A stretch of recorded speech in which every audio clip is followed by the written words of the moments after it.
Greetings, Indie Warriors. Hope you're doing well today. I'm Ole Gamer Joe, back with another review for you. We're looking at Bishoujo Battle Cyber Panic on the PlayStation 4, also available on the Nintendo Switch as of March 11th of 2021. This is a backroom Japanese arcade-style game with naughty parts that the young ones shouldn't see, but actually, it's pretty tame, don't worry. That's probably what you were expecting, but I didn't come across any nudity, at least. Maybe it's here, but perhaps it's well hidden. Games really don't get much easier to play than Bishoujo Battle Cyber Panic. All you really have to do is move a cursor around the screen, drawing red lines using the directional pad or the analog stick in hopes of unlocking more and more of a silhouette image of a young waifu, usually carrying a gun or wearing badass armor. As the red line increases, so too does the chance of that red line being hit by one of the enemies that bounces around the screen. These enemies will sometimes shoot projectiles at you as well, but for the most part, they're simply trying to run into your red line and stop your progress. You have 4 lives to try and survive, and the goal is really to draw the line as big as possible to unveil more and more of the picture so that you get a bigger score, with the ultimate goal being to unlock 75% of the image and complete the level. This makes this a game of patience more than anything, really. You can hang out in the corner and wait till things die out and then creep out and try to draw your lines, but taking a chance can cost you, because if that enemy happens to bounce back at the right moment, it's going to cost you a life. But no, this game's really not all that challenging. It's just about taking your time.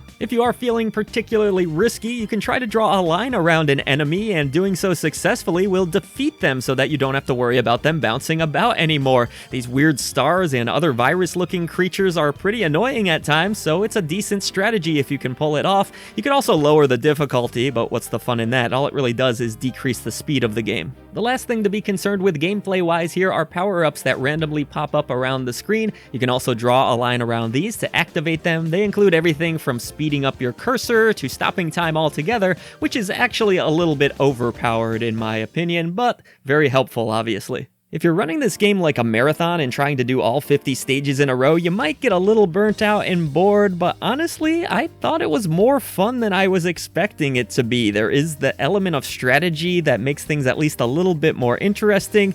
The drawings are really well done, I have to say, and it was fun to unlock them. You can eventually go to the gallery and view these images after as well, and should you beat all 50 levels, you'll even get some alternate outfits, so that's a nice little touch also. I was also impressed to see that there are online leaderboards in this game, so if you want to compete against other players, you do have that option. Graphically, the presentation here is really simple. You get anime drawings for the most part. They're well done, though. I'm a fan of anime art, and I think that this artist has done a great job. There's plenty of detail into each girl, and again, being able to view them in the gallery afterwards is a nice little touch. As far as the soundtrack goes, it's not half bad. Some of these tracks are high energy, some of them are a little more melodic and low-key, some of them are piano-based, some of them with heavy synthesizer effects, but overall, they're all pretty decent. I enjoyed most of the music that I came across. I will say that you'll spend a long time in one world and you'll get the same track over and over again, which can get a little bit grating, but overall, they're pretty decent, and the sound effects are very simplistic here. You'll get some noises when you defeat an enemy, some cute little beeps and bloops here or there. Nothing too extravagant or fancy, but it gets the job done. This is a game that's probably a little better than I was expecting it to be, but it does get old after a while, and you're going to complete the whole thing in probably 4 to 4.5 hours, and then you're basically done with it outside of the leaderboards. But I did have some fun, I have to say. It's enjoyable to get all of the different art pieces unlocked. There is a little bit of strategy, more than you might be expecting, so don't underestimate the game in terms of gameplay, despite the simple premise. It's alright, there's some decent fun to be had here.